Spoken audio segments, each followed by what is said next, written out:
이제 우리 함께 이제 일반 서신을 보겠는데요. 일반 서신에 배정된 시간이 한 3시간 50분 정도가 되어집니다. 그래서 그 4시간 가까운 시간인데 다행인 것은 사이에 밥 먹는 시간이 있어요. 네, 그래서 잠시 쉬었다가 다시 뵙게 되는데요. 우리 일반 서신 먼저 일반 서신 보고 그 다음에 첫 번째 쓰여졌던 일반 서신인 야고보서를 보고 히브리서, 베드로 전후서, 유다서 그리고 순서를 요한 3서, 2서, 1서 이런 순으로 보시고 마지막 우리 요한계시록을 이제 보는 그런 시간을 갖도록 하겠습니다. 자, 시간이 원래 1시간을 해야 되는데 여러분이 너무 기도를 열심히 하셔서 15분을 제가 늦게 시작했어요. 그러니까 내용이 많이 압축되더라도 이해하시고 성경에 다 써 있죠. 네, 여러분 제가 딴 얘기하는 게 아니라 성경 얘기하는 거니까 부족한 모든 부분들은 성경 읽으시면 다 됩니다. 그러니까 일단은 오늘 야고보서와 일반 서신이 말한 것들이 무엇인지 함께 알아봤으면 좋겠습니다. 자, 일반 서신 함께 알아보도록 하겠는데요. 자, 이제 PPT 눌러주시고요.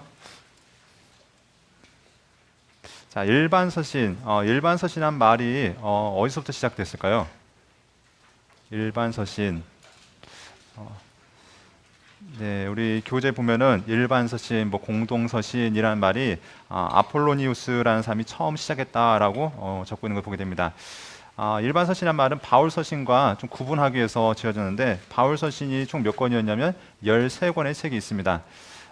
그와 바울 서신은 특징이 있다면 무엇이냐면 받는 사람들, 수신지 또는 수신자의 이름을 따라서 이렇게 서신 이름이 붙여졌다면 일반 서신 같은 경우는 어떤 특징이 있냐면 받는 사람이 명확하지 않습니다. 보내는 사람이 누구다라는 건 나타나는 경우가 있지만 대부분의 경우는 받는 지역들이 명확하지 않고 그래서 바울 서신과 좀 특징이 지어진 것을 보게 됩니다. 이 아폴로니우스라는 사람이 일반 서신이라는 말을 처음 시작했는데 그래서 이 사람 이래로 또 많은 당시의 교부들 오리겐이라든가 유세비우스 이런 사람들이 해서 바울 서신을 제외한 모든 서신이 일반 서신이다라고 이렇게 이름을 붙여졌습니다. 일반 서신이 총 몇 권이 있을까요? 네, 8권이 있습니다. 8권의 책이 있는데 그래서 사람들은 그냥 일반 서신이나 딱 뭉뚱그려서 얘기하기도 하고 어떤 사람들은 요한 서신 해서 요한 1, 2, 3서를 따로 떼내고서 일반 서신과 요한 서신 이렇게 구별하는 사람들이 있습니다. 그런데 우리는 그냥 일반적으로 일반 서신 또는 공동 서신 이렇게 부르고 있습니다. 이에 대한 역사 같은 경우는 여러분들이 찾아보시면 잘 알 수 있으니까 우리가 이것들을 잘 보셨으면 좋겠고요. 자, 바울 서신들은 바울의 그 5차에 걸친 전도 여정 가운데 쓰여진 것을 보게 됩니다. 그래서 1차 전도 여정 가운데 1권, 2차 때 2권, 3차 때 3권, 4차 때 5차 때 네, 딱 맞아 들어갔습니다. 자, 이렇게 해서 총 13권의 책이 쓰여지는데 일반 서신도 이런 역사적인 배경을 가지고 있습니다. 어떤 시대를 가지고 있냐면 크게 세 부분으로 구분되어지는 그 역사적인 배경이 있는데요. 우리 264페이지 팁을 보면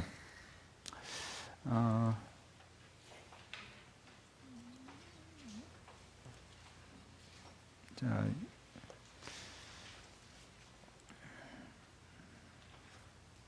여기 팁이라는 책을 보시면 크게 30년부터 48년, 48년부터 73년, 73년부터 100년이라는 크게 세 부분의 시간을 나누어 보는 것을 우리 알 수 있습니다.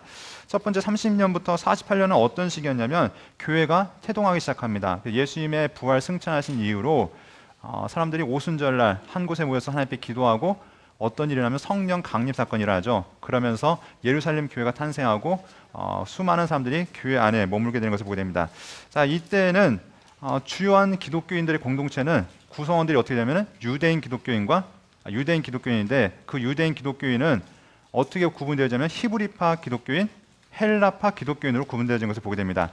자, 이렇게 히브리파, 헬라파로 구분되었던 이 유대인들이 시간이 지나면서 구성원들이 바뀌게 되죠. 그래서 시간을 보면 48년부터 73년 이 시기가 언제냐면 바울 전도 여정 시대라고 했었는데 이 바울 전도 여정 시대가 되면은 이제 그 기독교인들의 구성원이 바뀌게 된 것을 보게 됩니다. 어떻게 바뀌냐? 이 사람들이 기독교인인데 어떤 기독교인이냐? 바로 유대인 기독교인과 이방인 기독교인으로 구분되어집니다. 또 유대인 기독교인들은 두 부로 나눠지기 시작하죠. 이 사람들이 히브리파, 헬라파가 아니라 어떤 사람이냐면 할레파냐 무할례파냐 이것으로 구분되어진 것을 보게 됩니다. 그래서 바울 사도의 그 서신들을 보면 바울 사도가 끊임없이 경계했던 거짓 교사들 무엇을 들고 나왔냐면 할례 받아야 된다, 율법을 행해야 된다. 이것이 바울 사도의 그 서신들 가운데 중요한 주제였던 것을 보게 됩니다. 그러니까 시대가 바뀌면서 기독교인의 구성원도 바뀌게 된 것을 보게 되죠. 자, 73년부터 100년의 시간입니다. 이때는 유대 전쟁이 맞춰진 이후로부터 그 시간인데요. 어떤 일이 있었냐? 이때는 기독교인이 이제 두 부로 나눠지는데 유대인과 이방인. 특별히 이 유대인들은 어떤 유대인이냐? 바로 흩어진 디아스포라 유대인이다라는 것을 알 수 있습니다. 왜냐하면 유대 전쟁 이후로 유대가 완전히 이스라엘 나라가 완전히 망해버렸기 때문에 사람들이 이스라엘 교회는 이제 역사 속에서 자치를 감추고 모든 일이 다 흩어지는 교회가 되어졌습니다. 그래서 유대인의 뭐 특별한 공동체가 아니라 이제 섞여 살게 되는 그런 시대가 오게 되는데요. 자, 그래서 우리가 역사를 알 때 크게 몇 가지 기점들을 좀 주목했으면 좋겠습니다. 자, 여기 보면은 우리가 성경에 보면은 여러 가지 사건들이 있는데, 자, 먼저 한번 체크해 보시죠. 45년. 자, 45년 있죠? 자, 45년 체크해 보시고요. 그 다음에 46년. 예, 46년 없으니까 46년 쓰시면 될 것 같고요. 그리고 62년. 그리고 64년. 66년, 73년, 80년, 일단 이 정도 하면 될 것 같습니다. 자, 45년 무슨 일이 있었냐면 아가보라는 사람이 예언을 시작합니다. 어떤 예언이냐면은 무엇이 온 세상에 가득하냐면 흉년이 기근이 가득할 것이라는 예언이 시작되어집니다. 이 예언 이래로 그 다음에 46년에 대기근이 들기 시작합니다. 그래서 이 기근으로 인해서 예루살렘 교회가 그리고 그 가나안 지역에 있던 수많은 교회들이 이제 기근으로 인해서 힘들어하기 시작하는 것을 볼 수 있습니다. 그래서 이 기근이 바로 글라디오스 황제 때 일어났는데 이 일 때문에 많은 사도들이 어떤 일을 하기 시작하냐면 연보를 걷어서 예루살렘 교회를 후원하기 시작합니다. 이런 일의 배경이 되어진 것이 45년에 흉년 예언이 있었고 46년에 대기근이 있습니다. 자, 62년 어떤 일이 있냐면 바울 사도가 연금 상태에서 해방이 되어집니다. 그러면서 그때 동시에 어떤 일이 있었냐면 예수님의 형제 야고보가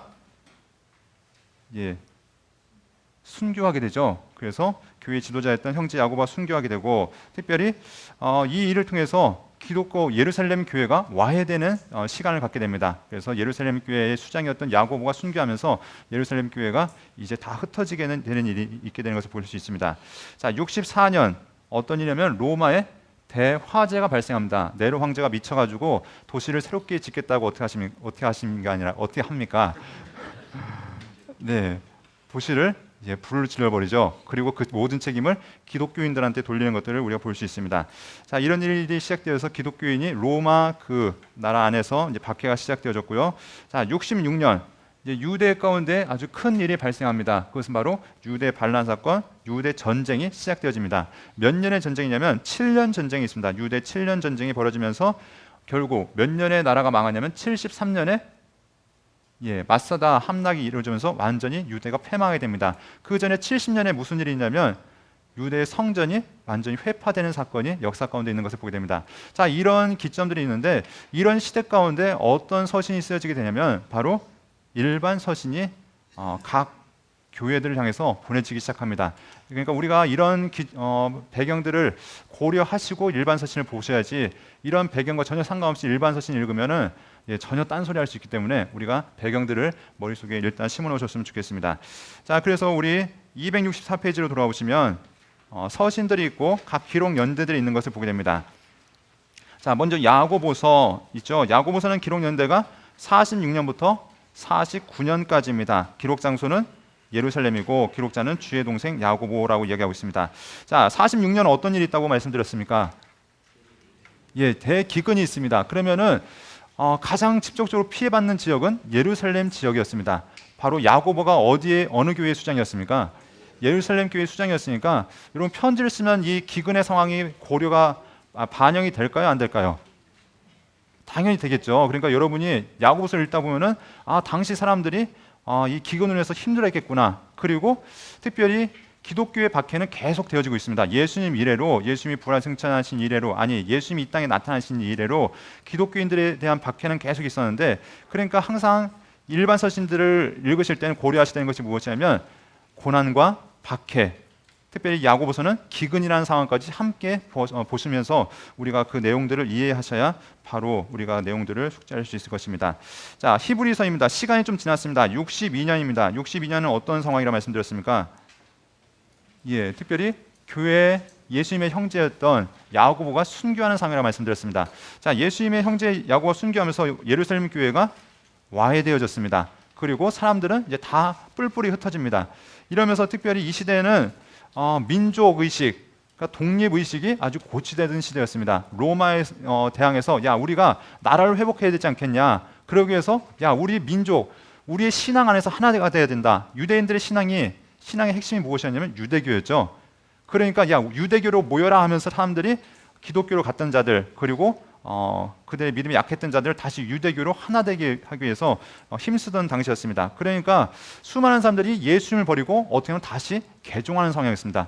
예수님을 버리고 유대교로 돌아가는 상황 가운데서 야, 너희 지금 돌아가는 게 정말 맞는 거냐? 예수님이 어떤 분이신지 아니하면서 히브리서에는 예수님이 유대 모든 종교보다 뛰어나시고 우월하신 분이라는 것, 예수님이 누구신지에 제대로 알려주고 있는 책이 바로 무엇이냐면 히브리서라는 것을 우리가 알 수 있습니다. 자, 이제 베드로 전서 후서는 시간이 또 바뀌죠. 자, 62년부터 64년의 배경인데 이 서신에 쓰여지는 장소와 보내진 장소들 보면은 유대라는 장소가 아니라 소아시아 지역, 특별히 베드로 사도는 아마 로마에서 이 편지를 쓴 것으로 보입니다.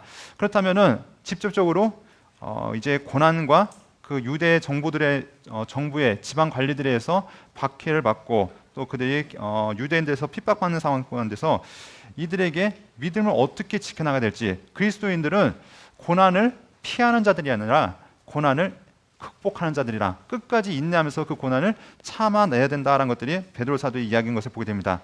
베드로 후서를 쓰면서 특별히 그 당시에 있었던 이단의 문제들, 이런 것들을 다루면서 당시에 그 이단과 거짓 교사들의 문제에서 벗어나기 위해서 간지 글을 쓰고 있는 것들을 보게 되고요.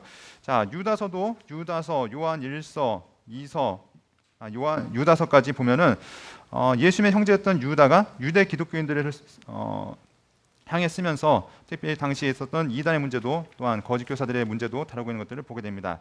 자, 이렇게 해서 일단은 80년대까지 46년부터 80년대까지 각각 고난과 박해와 특별히 로마 정부 아래서 받던 그 고난 가운데 이 서신들이 쓰여진 것을 우리가 볼 수 있고요. 이제 시대가 완전히 바뀌어버리죠. 시간이 좀 한참 흘러서 요한 1서, 2서, 3서는 이제 90년경으로 넘어가기 시작합니다. 이 요한 사도가 이제 시대가 바뀌면서 당시 신학의 사상도 바뀌었을 것이고요, 배경도 바뀌었을 것이고 장소도 바뀌었는데, 자, 이런 상황 가운데서 사도 요한이 쓰고 있는 내용은 무엇이냐면 당시 도미티아누스라는 황제가 이 기독교인들을 박해하고 있을 때 이 박해 가운데서 어떻게 살아가야 될 것인지, 하나님과 함께 동행하는 자들의 삶은 어떻게 해야 될 것인지, 특별히 이방 기독교인들을 향해서 이 사도 요한이 편지를 쓰고 있는 것들을 보게 됩니다. 여전히 이단의 문제들이 다뤄지고 있고요, 박해의 문제들, 특별히 우리 성도들의 주님과 함께 살아가는 것이 무엇인지 그것을 다루고 있는 문제들을 우리가 볼 수 있습니다. 자세한 내용은 이제 각 권에 들어가서 보게 되는데, 아무튼 이런 배경들 속에서 일반 서신들이 하나하나 쓰여진 것을 보게 됩니다. 자, 일반 서신의 특징이라고 해서 일반 서신의 특징이라서 우리가 본 내용이죠. 자,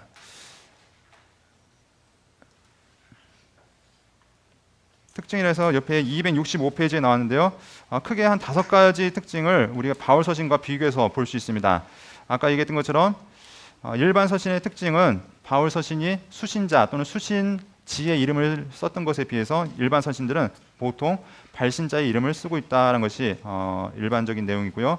다 그런 건 아닙니다. 히브리서 특별하게 어디 수신지가 나타나지는 않습니다. 그렇죠?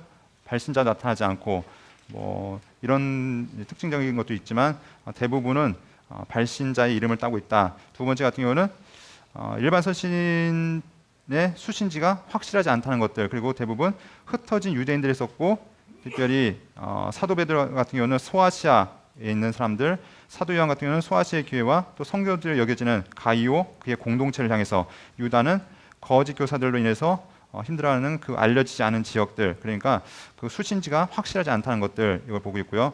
또한 일반 서신의 특징들 보면은 바울 서신 같은 경우는 보내는 사람이 나오고 받는 지역이 나오고 끝 인사가 나오는 진짜 정말로 서신의 형식을 띠고 있는 반면에, 이 일반 서신 같은 경우는 서신보다는 설교문의 형태를 띠는 것들이 많은 것들을 보게 됩니다. 자, 그리고 그런 가운데서도 이 일반 서신이 헬레니즘적인 그리스도 서신의 왕래에 따른 관습을 따르고 있다 얘기하면서 이제 자기 소개하는 것들, 또 수신자 이런 것들도 일반적인 당시의 형식을 띠고 있다는 것들을 보고 있고요. 자, 마지막 보면은 일반 서신 같은 경우는 당시의 박해, 고난이 직접적인 원인이었다라는 것들을 우리가 보게 됩니다. 자, 바울 서신은 자기가 목회했던 교회를 향해서 그 문제들을 향해서 썼다면, 일반 서신 같은 경우는 대부분의 문제가 고난과 박해, 이단의 문제가 원인이 되어졌던 것을 보게 됩니다. 자, 그래서 우리 보면은 당시 이제 1세기 박해 문제들 뭐 자세히 다루지 못하지만 크게 세 가지를 이야기하면은, 첫 번째 아까 시대 구분을 했습니다. 30년부터 48년, 48년부터 73년, 그리고 73년부터 100년까지 시간을 다뤘는데, 초기의 박해는 누구에 의한 박해였냐면 바로 유대 율법주의자들에 의한 박해가 시작됐던 것을 보게 됩니다. 자, 그래서 이들에 의해서 고난이 시작되어졌고, 이 고난에 의해서 많은 사람들이 순교하는, 특별히 유대 가운데 있는 기독교인들이 순교하는 그런 일들이 있던 것을 보게 됩니다. 자, 시간이 지나면서 이제 유대교란 자체가 약해지기 시작하면서 로마의 세력이 강해지고, 또 많은 사람들이 이제 흩어지는, 유대라는 나라가 없어지면서 흩어지게 되는 것을 보게 됩니다. 이때는 이제 어디에 의한 박해가 시작되어지냐면 로마에 의한 박해가 시작되어지고, 그리고 남아있는 유대인들에 의해서 박해가 시작되어진 것을 보게 됩니다. 그래서 예수님을 믿는다는 이유로 로마의 지방 관리들에 의해서, 또 로마에 속해 있던 수많은 이방인들에 의해서 박해들이 시작되어졌었고요. 마지막 시대, 바로 우리 사도 요한 시대 같은 경우는 나라의 임금이 직접적으로 박해를 시작하는 것을 볼 수 있습니다. 로마 황제였던 네로 같은 경우는 그래도 이탈리아 반도 내에서의 박해였습니다. 하지만 도미티아누스 황제가 왕위에 오르면서는 그 박해가 아주 전 세계적으로 퍼져나가는 것을 보게 되는데, 왜냐하면 도미티아누스는 자기를 신으로 자기를 숭배하면서 황제 숭배 사상을 일으켰던 왕이었던 것을 보게 됩니다. 이러면서 이 도미티아누스가 이제 대대적으로 기독교인들, 그리고 자기를 숭배하지 않는 수많은 사람들을 박해했던 것을 보게 됩니다.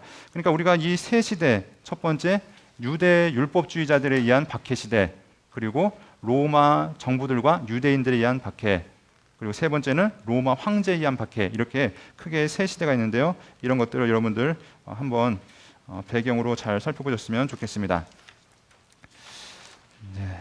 일단은 이런 이제 상황이 있는데, 자, 이런 상황 가운데서 서신들이 쓰여지기 시작합니다.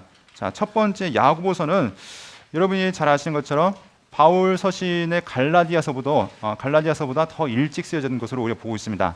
어떤 사람들은 갈라디아서와 비슷한 시기에 쓰여졌다라고 얘기하는 사람도 있는데, 많은 학자들이 이야기하기를 아마도 제일 먼저 쓰여진 서신이 야고보서가 아니겠는가라고 이야기하고 있습니다. 그렇다면 우리가 이 야고보서가 쓰여졌던 배경들을 함께 살펴보면서 야고보 사도가 교회에 무슨 말을 주고 있는지 우리 함께 알아봤으면 좋겠습니다. 자, 야고보서 함께 보도록 하겠습니다.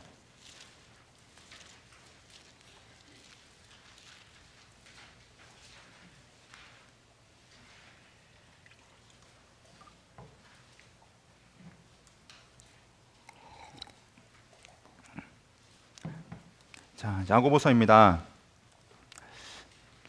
야고보서 이름은 야코프 해가지고 야고보의 해서 야고보 사도가 보낸 편지인 것을 우리가 알 수 있고요. 누가 기록했는가? 성경 보면 야고보라는 이름이 많습니다. 여러분이 아시는 뭐 세베대의 아들 야고보, 뭐 알페오의 아들 야고보, 또 수많은 야고보들이 있는데, 이 야고보는 예수님의 형제였던 야고보라고 오늘 성경 우리에게 알려주고 있습니다. 자, 수신자는 누구인가? 자, 한때 예루살렘 교회 성도였다가 지금 흩어져 있는 예수 그리스도를 믿는 유대인 그리스도인 해서 오늘 1절에 보니까 이렇게 이야기하고 있습니다. 함께 읽도록 하겠습니다. 야고보서 1장 1절입니다. 시작.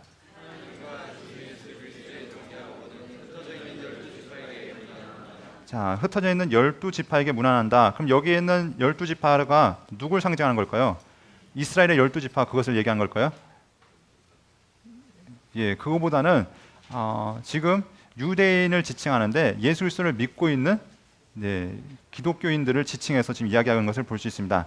예수님도 안 믿고 그냥 유대 12지파를 다 이야기한 것이 아니라 예수님 당시 오면 12지파의 의미는 거의 퇴색되었죠. 왜냐하면 그 중간사 시대를 거치면서 뭐 포로기 끌려갔다 오고 뭐 이렇게 저렇게 하면서 이스라엘이 12지파라는 그 의미가 많이 희석되었고 퇴색되었던 걸 보게 됩니다. 자, 이때는 그냥 유대라는 나라로 이제 이루어져 있었는데 야고보서도는 지금 12지파가 이스라엘 12지파를 상징한 것이 아니라 그리스도를 믿고 있는 그 유대 출신의 기독교인들을 향해서 이렇게 편지를 보낸 것을 우리가 알 수 있습니다.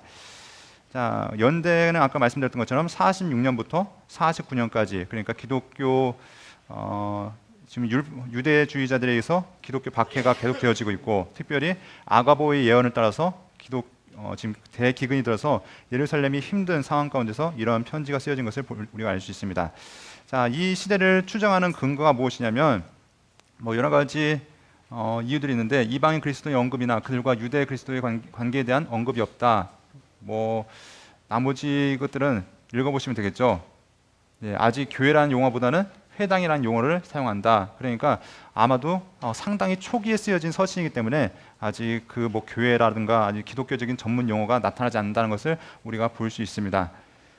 자, 배경은 기독교 박해가 계속 되어지고 있습니다. 스데반도 순교했고요. 또 예수님의 제자였던 야고보도 순교하는 그런 상황들이 되어지고요. 그리고 46년 가운데는 대기근이 들었었고요. 44년 이후로 유대교한 박해가 있었고, 그래서 항상 야고보서를 생각하실 때 이렇게 생각하시면 좋습니다. 반드시 기억하신 것이 따라가겠습니다. 고난, 박해, 기근, 이 세 가지는 항상 배경으로 여러분들이 생각하고 있으셔야 야고보서를 읽어가실 때 이해하시기 용이하실 것입니다. 자, 배경은 아까 계속했던 것처럼 이런 박해가 있으니까 초기에는 어땠냐면, 초기 기독교인들은 헬라파 기독교인들이 문제가 되어졌습니다. 헬라파 기독교인들이 구제하는 문제 때문에 교회 안에서는 일곱 집사라고 부르는 그 사람들을 세워서 그 사람들을 구제하기 시작합니다.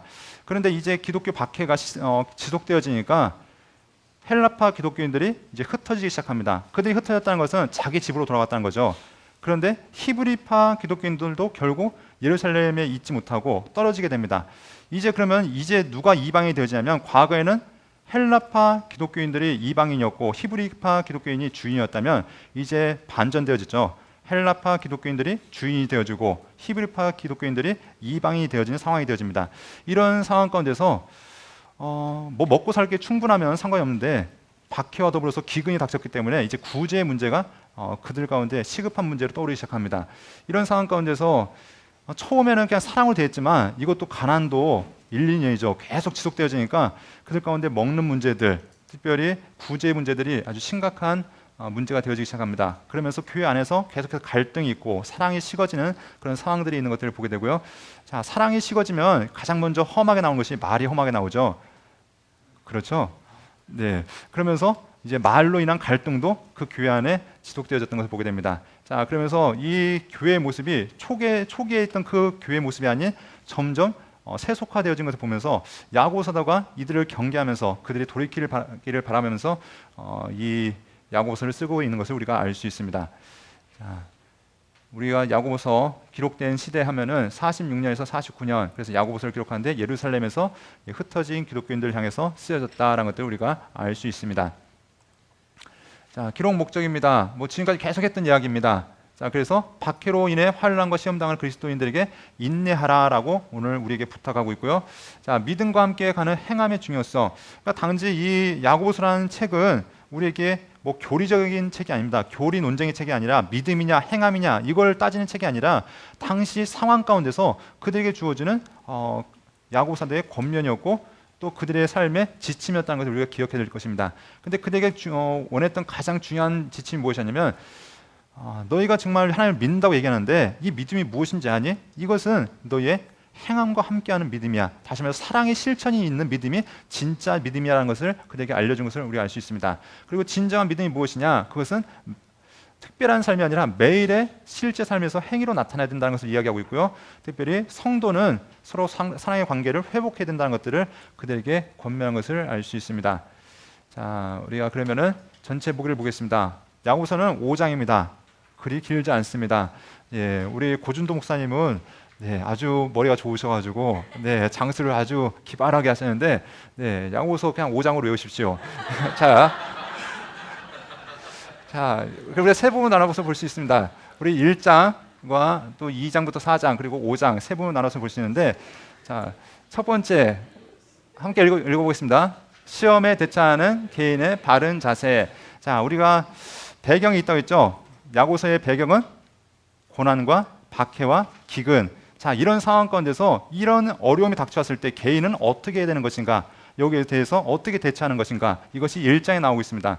그러면 개인만 이것에 대한 책임이 있는 것이 아니라 공동체의 책임도 있습니다. 환란이 있고 고난이 있을 때 공동체, 다시 말해서 교회 공동체는 이 시험을 어떻게 극복해 나가야 되는가? 이것에 대한 문제가 2장부터 4장까지 나타납니다. 그리고 마지막 5장에서는 마지막으로 바울 사도의 권고가 나타나는 것을 보게 됩니다. 그래서 안부를 묻고 그들에게 권면을 하는 것이 바로 야고보서 1장부터 5장까지의 구조인 것을 보게 되고요. 자, 먼저 1장의 내용을 두 가지 나눠서 보면은 첫 번째 1장 1절부터 18절까지는 시험을 참고 견디라라는 말로 시작되어진 것을 보게 됩니다. 자, 그러면 우리 한번 말씀을 살펴보도록 하겠습니다. 자, 먼저 인사가 있습니다. 바울 사도가 이 야고보 사도가 인사를 했고요. 자, 2절부터 3절까지 말씀 함께 보도록 하겠습니다. 시작.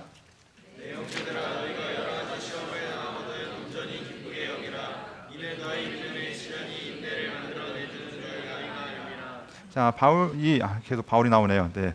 자, 야고보 사도는 무슨 얘기를 하고 있냐면, 야고보 사도는 이들에게 부탁하는 것이 시험을 만나면은 피해라, 시험을 만나면 두려워해라, 시험을 만나면 걱정해라가 아니라 무엇을 얘기합니까? 예, 기쁘게 여겨라. 왜냐하면 믿음의 시련이 인내를 만들어내기 때문이다라고 그들에게 권면한 것을 보게 됩니다. 자, 시험을 만날 때 인내를 이루는 것, 이것이 당연하다라고 이야기하는데, 자, 우리 5절 말씀 계속해서 읽도록 하겠습니다. 5절 시작.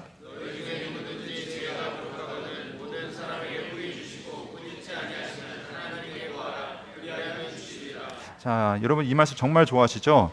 네, 암기하신 분도 참 많으실 텐데, 누구든지 지혜가 부족하거든 모든 사람에게 후히 주시고 꾸짖지 않으시나 하면서 쭉 외우실 텐데, 자, 이 말씀이 수험생들에게 주시는 말씀이죠. 네, 시험 볼 때마다 항상 아이들한테 써서 주면서, 야, 너 하나님께 기도해, 하나님 지혜 주신대. 네, 그래서 뭐 취업을 하시거나 뭐 고시를 보시거나 아니면 입시생들한테 써서 주는 말씀으로 알고 있는데, 절대 그 말씀이 아닌 것을 우리 알고 있습니다. 그렇죠?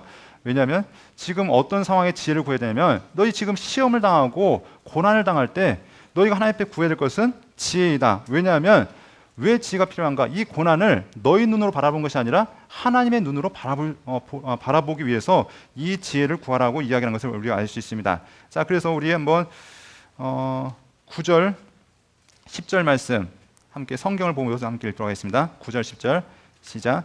낮은 형제는 자기의 높음을 자랑하고 부한 자는 자기의 낮아짐을 자랑할지니 이는 그가 풀의 꽃과 같이 지나감이라. 자, 하나님의 눈으로 바라볼 때 우리는 세상의 관점이 아닌 새로운 관점을 볼 수 있습니다. 세상은 많이 가진 자가 최고고 없는 자는 비참합니다. 그런데 하나님의 눈으로 바라보면은 많이 가졌다고 그것이 최고가 아니고 없다고 그것도 불쌍한 것이 아닙니다. 하나님의 기준과 사람의 기준이 다르다는 것을 보게 되는데, 자, 우리 12절 말씀 함께 읽도록 하겠습니다.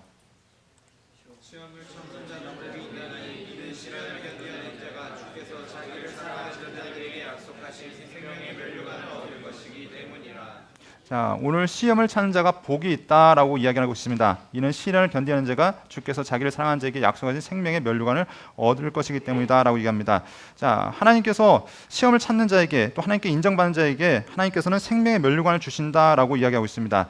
자, 그런데 계속해서 보는 14절, 15절에 보면은 이런 이야기했죠. 오직 각 사람이 시험을 받는 것은 자기 욕심에 끌려 미혹됨이니 욕심이 잉태한즉 죄를 낳고 죄가 장성한즉 사망을 낳느니라라고 이야기하고 있습니다. 자, 많은 사람들은 왜 기뻐하지 못하냐면 그 이유가 우리의 욕심과 죄 때문에 기뻐하지 못한다라고 이야기하고 있습니다.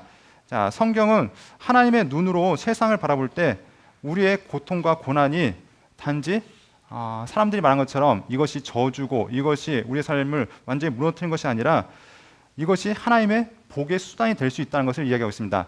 우리 야고보서를 일단 보고 또 이따가 베드로 전서를 보게 되는데 성경 계속 무엇을 얘기하면은 시험 받는 것, 고난 당하는 것, 이것은 우리가 잘못해서 우리에게 하나님이 주시는 저주로 이게 온 것이 아니라 예수 믿는 사람들은 당연히 고난 받아야 되고 예수 믿는 사람들은 당연히 시험 받는 것, 이게 당연한 거다라고 성경 우리에게 이야기하고 있습니다.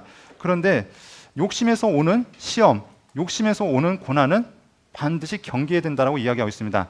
우리가 하나님 뜻대로 행하면서 오는 고난은 이것이 하나님의 계획이지만 내가 욕심 부리고 내가 죄 때문에 오는 고난, 이것은 결국 우리의 삶을 망가뜨린다는 것을 우리에게 알려주고 있습니다. 자, 그래서 오늘 야고보서는 먼저 성도들에게 시험을 참고 견디라고, 지금 너의 삶 가운데 헤롯이 박해하고 또 주변의 유대인들이 박해하고 너희 지금 못 먹는 것 때문에 힘들어하지만 그것을 참고 이겨내는 것, 이것이 성도의 진정한 모습이라고 그들에게 알려준 것을 우리가 알 수 있습니다. 자, 그렇다면 진정한 믿음의 성도는 어떤 삶을 살아야 되는가? 자, 우리 21절 말씀 함께 보도록 하겠습니다. 시작.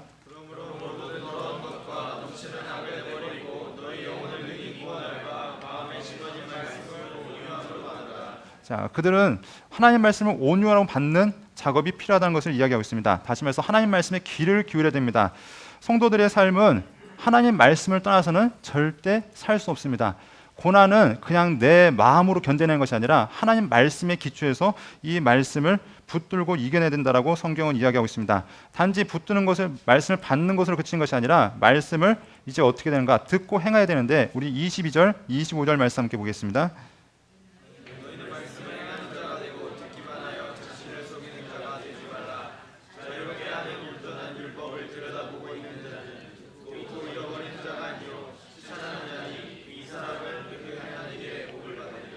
자, 개인들에게 계속해서 주는 권면입니다. 너희가 정말 예수 그리스도를 믿는다면 첫 번째는 시험을 참고 견뎌야 된다. 그것은 어디에 근거되냐면 하나님 말씀을 받아들이고 그 말씀을 듣고 행할 때 이 시험을 잘 이겨낼 수 있다라고 권면한 것을 우리가 알 수 있습니다. 자, 그리고 세 번째는 무엇이냐? 27절 말씀 읽겠습니다. 시작.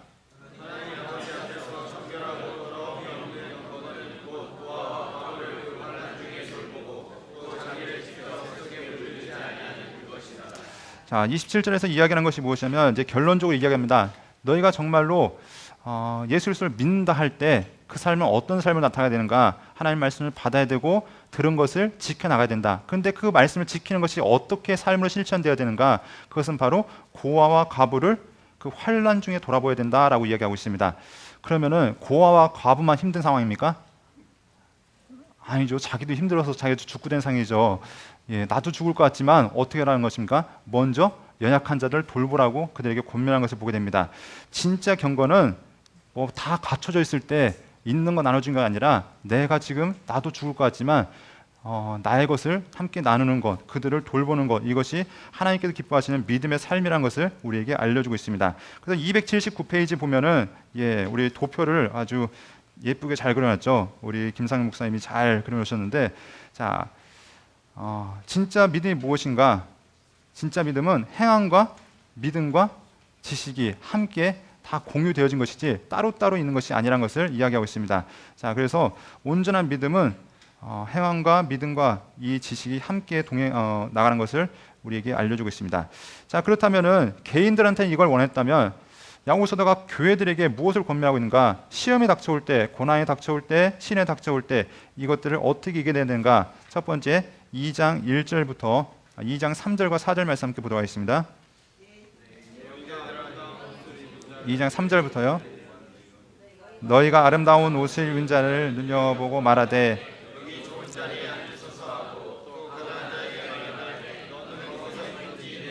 상의 아래 앉으라 하며 너희끼리 서로 차별하며 악한 생각으로 판단하는 자가 하는 것이 아니냐. 자, 1절에 봤던 이런 얘기가 있습니다. 내 형제들아, 영광의 주 곧 우리 주 예수 그리스도에 대한 믿음을 너희가 가졌으니 사람을 차별하여 대하지 말라라고 이야기하고 있습니다. 당시에 이렇게 이야기한 이유가 무엇입니까? 차별했으니까 차별하지 말라고 했죠. 차별하지 않고 있는데 차별하지 말라고 이야기한 것이 아니라 당시 교회가 성도들을 차별해서 대하고 있었습니다. 특별히 부자가 오면은 야, 어서 오십시오. 예, 가난한 자가 오면 우리도 힘들어 죽겠는데 너는 왜 오냐 하면서 그들을 배척했다는 것입니다. 이것은 바로 악한 것이다 라고 성경은 이야기하고 있습니다. 그러면서 2장 8절부터 13절에 보면은 차별하지 말아야 되는 이유에 대해서 이야기하고 있습니다. 자, 8절부터 10절까지 함께 보겠습니다.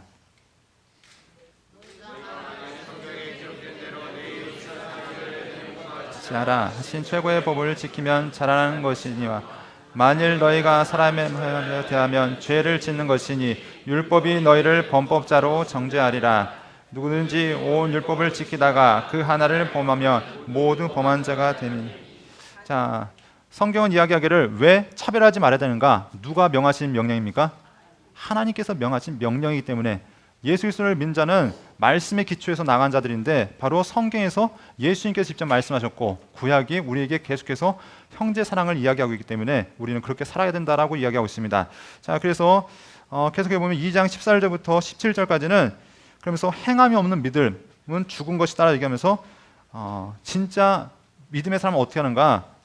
믿음으로 차별하지 않고 그들을 사랑해야 된다라고 이야기하는 것을 우리가 보게 됩니다. 그러면서 18절부터 20절까지는 믿음을 증명해야 되는데 어떻게 증명해야 되는가? 자, 우리 18절 말씀 함께 보도록 하겠습니다.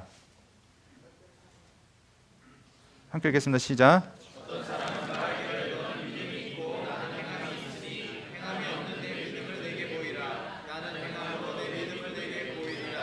네, 이것이 이제 야고보서 하면 딱 떠오른 거죠. 야고보서 하면은 믿음과 행함 해서 믿음과 함께하는 행함, 행함과 함께하는 믿음 이것을 이야기하는데 자, 우리가 알고 있다면 알고 있는 것이 삶으로 나타나야 되는 것을 이야기합니다. 그러면서 야고보 사도는 두 명의 이야기를 듭니다. 그것은 누구냐면 아브라함과 라합의 이야기를 두고 있습니다.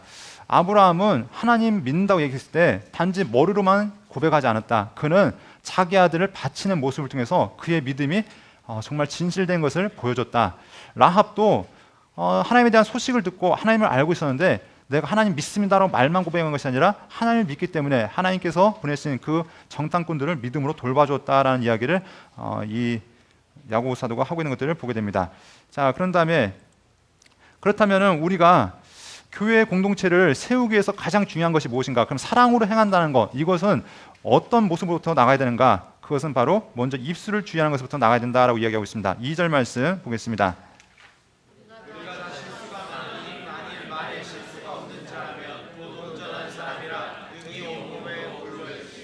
네, 당시 교회 공동체의 갈등 시작은 교회 박해로부터 시작되어졌고 또 많은 고난과 또 기근으로부터 문제가 되었지만 그런 것들을 견뎌내다가 이제 결국 인간적인 본성이 나타나기 시작합니다. 그러면서 사람의 그 속마음이 무엇을 통해 나타나냐면 입술을 통해 나타나죠.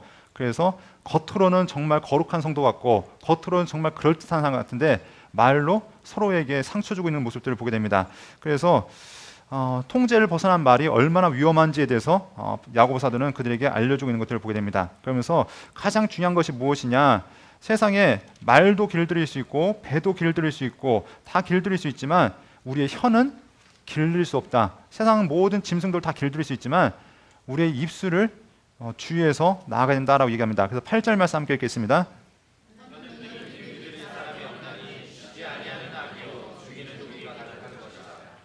자, 그래서 혀를 길들일 사람이 없다. 그러니까 이것을 어떻게 되는가? 자, 혀를 길들이기 위해서 여러분 어떻게 수련하시면 됩니까? 치약과 칫솔로 열심히 닦으시면 됩니까? 네, 성경은 그에 대한 해답을 우리에게 주고 있습니다. 3장 17절 18절 말씀 함께 보도록 하겠습니다.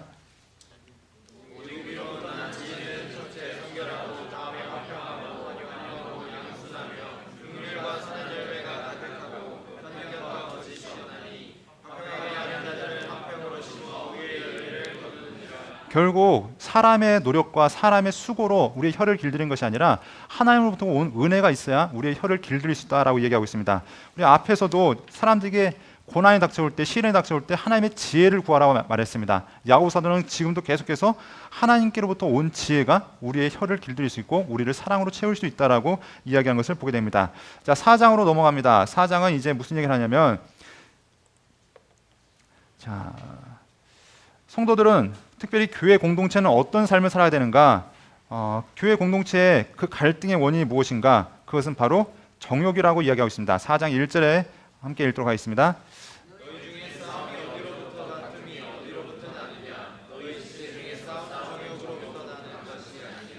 자, 결국 바울 사도가 이 야고보 사도가 이야기하는 것이 무엇이냐면, 그 모든 싸움의 원인은 의견차가 아니라 그 정욕에서부터, 마음에 있는 그 욕심으로부터 출발한 것이라는 것을 이야기할 수 있습니다. 그래서 이 교회가 하나 되기 위해서 먼저 그들에 있는 정욕의 문제를 해결해야 된다고 얘기하는데요.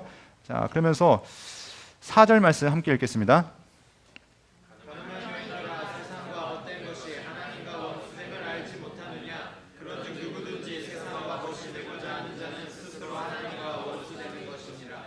자, 성경은 우리에게 무엇을 얘기하면은 사람이, 종이 두 주인을 섬길 수 없다라고 얘기합니다. 이쪽을 섬기든가 아니면 반대쪽을 섬기든가 라고 얘기하는데, 우리 삶 가운데도 마찬가지입니다. 하나님을 섬기든가 세상을 섬기든가 둘 중에 하나를 선택해야 됩니다. 자, 갈등의 원인이 무엇입니까? 하나님보다 자기 욕심이 더 크기 때문인 것을 알 수 있습니다. 하나님보다 세상을 더 사랑하기 때문에 그 모든 문제가 나타난 것을 볼 수 있습니다. 그래서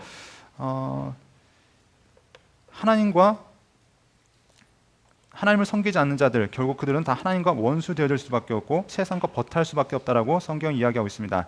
자, 계속해서 성경은 무엇을 이야기하냐면, 교회 공동체는 어떤 삶을 살아야 되는가? 11절만 읽겠습니다. 형제들아, 서로 비방하지 말라. 형제를 비방하는 자나 형제를 판단하는 자는 곧 율법을 비방하고 율법을 판단하는 것이라. 내가 만일 율법을 판단하면 율법의 주행자가 아니요 재판관이로다. 자, 사람들에게 주어진 하나님의 책임이 무엇이냐? 그것은 바로 하나님을 사랑하는 것이고 형제를 사랑하는 것입니다. 자, 우리가 살아갈 때 우리는 마치 형제들을 판단할 수 있는 근거를 갖고 있는 것으로 착각할 때가 있습니다. 그러나 사람들을 판단하고 비방할 수 있는 모든 근거는 하나님께만 있습니다. 우리는 서로에게 심판자가 아닌 우리의 책임은 사랑할 수밖에 없는 책임, 이것이 있다는 것을 기억하면서 야고보 사도는 형제를 판단하지 말라라고 그들에게 이야기한 것을 보게 됩니다. 그래서 야고보서는 교회에게 계속 권면한 것이 무엇이냐? 헛된 계획을 하지 말라라고 얘기하면서 자신의 사업으로 인해서 자랑한 자들을 권면하면서 그들을 질책하는 것을 우리가 알 수 있습니다. 자, 이렇게 야고보 사도는 개인들을 향해서, 교회를 향해서 당시 교회가 고난과 시련과 그런 박해가 있을 때 그 모든 것들을 어떻게 이겨낼 것인가, 이것에 대한 문제를 다루면서 진짜 믿음이 무엇인가에 대해서 이야기하고 있는 것을 보게 됩니다. 진짜 믿음은 머리로 알고 있는 믿음, 입술로 떠드는 믿음이 아니라 너희가 삶에 있는 그 삶의 현장 가운데서 행함으로 나타나는, 다시 말해서 삶으로 나타내는 것이 진짜 믿음이라는 것을 그들에게 알려주고 있는 것을 알 수 있습니다. 자, 그래서 마지막으로 야고보 사도의 권고가 무엇이냐면 크게 5가지 권고를 하고 있습니다. 첫 번째, 악한 부자들을 경고합니다. 그래서 그들에게 일꾼들에게 줄 임금을 떼어먹고 또 사람들을 속이고 부를 축적하고 자기 자신만을 위해서 살아간 자들에게 그들에게 하나님의 심판이 있을 것, 그래서 때가 되면 너에게 임할 고통이라 하여 울고 통곡하리라 하면서 그들을 책망한 것을 보게 됩니다. 자, 그리고 두 번째, 그들에게 주는 권면이 무엇이냐? 오래 참고 마음을 굳게 하라고 그들에게 권면하면서 농부들도 씨를 뿌리고 가을을 기다립니다. 때를 따라 참아 기다리면 하나님께서 그들에게 열매를 주듯이 또 이 농부가 늦은 비와 이른 비와 늦은 비를 따라서 그들이 인내하면서 그 추수를 기다리듯이 우리 또한 예수님의 다시 오심을 믿음으로 인내하며 기다려야 된다는 것을 그들에게 이야기하는 것을 보게 됩니다. 자, 야고보 사도는 그들에게 또한 헛된 맹세하지 말라고 얘기하고 있습니다. 예수님께서 말씀하셨던 것처럼 하늘이나 땅으로도 어떤 것으로도 맹세하지 말라라고 권면하는 것을 보게 되고요. 특별히 당시 성도들 가운데 어려워하고 힘들어하는 자들에서 믿음으로 기도하라고 이야기하고 있습니다. 그래서 야고보 사도는 믿음의 기도는 병든 자를 구원하리니 저가 혹시 죄를 범하였을지라도 사하심을 얻겠다라고 말씀하면서 성도가 함께 마땅히 서로를 위해서 함께 협력해야 될 것을 이야기하는 것을 보게 됩니다. 자, 그리고 마지막으로 지금 수많은 사람들에서 미혹되어지고 넘어져 있는 형제들이 주님 앞에 다시 돌아올 수 있도록 그들을 권면하고 그들을 사랑으로 대하라고 권면한 것을 우리가 알 수 있습니다. 자, 야고보서도 간단하게 보았습니다. 야고보서 우리 간단하게 보았는데요. 자, 우리 야고보서의 배경 다시 한번 잠깐 생각해봤으면 좋겠습니다. 헤롯의 박해가 시작돼서 수많은 교회가 어려움을 당하고 있습니다. 또 유대인들의 박해로 인해서 그들이 신앙의 갈등과 신앙의 위기를 겪고 있습니다. 또 대기근으로 인해서 먹을 것이 없어서 하루하루를 간신히 살아가고 있는 상황 가운데 있습니다. 이런 상황 가운데 이들이 예수 그리스도를 떠나가고 또 이들이 교회 안에서 갈등이 되어졌을 때 야고보 사도는 너희가 예수를 믿는 자라면, 하나님을 사랑한다고 이야기한 자라면 이 모든 시험 끝까지 견뎌 이겨내야 된다. 도망치는 것이 아니라 견뎌내야 되는데 이겨내기 위해서 반드시 필요한 것이 무엇이냐? 하나님의 지혜가 필요하다. 혹시 너희 시험이 너희 죄로부터 온다면 너의 삶을 정결하게 하고 항상 하나님께 주신 그 모든 시련들을 잘 이겨내야 된다고 이야기하고 있습니다. 특별히 교회를 향해서 권면할 때 그들의 삶 가운데 있는 갈등들, 특별히 말로 인해서 갈등하는 것들, 특별히 말로만 사랑을 베풀겠습니다라고 이야기했던 그 모든 것들, 행함을 통해서 그 사랑을 나타내라고 그들에게 권면한 것을 우리가 알 수 있습니다. 그리고 그들의 다툼을 책망하면서 성도는 서로 비방하고 서로 판단하는 존재가 아니라 그들은 사랑하고 함께 연합해야 되는 존재라는 것을 이야기하면서 이 야고보 사도는 마지막으로 그들의 헛된 계획을 질책하면서 주님의 사랑 안에서 다시 하나 되라고 권면한 것을 볼 수 있습니다. 이 야고보서의 말씀을 시작으로 이제 일반 서신들을 함께 보겠는데요. 일단 여러분들 식사하시고 잠시 후에 다시 뵙도록 하겠습니다.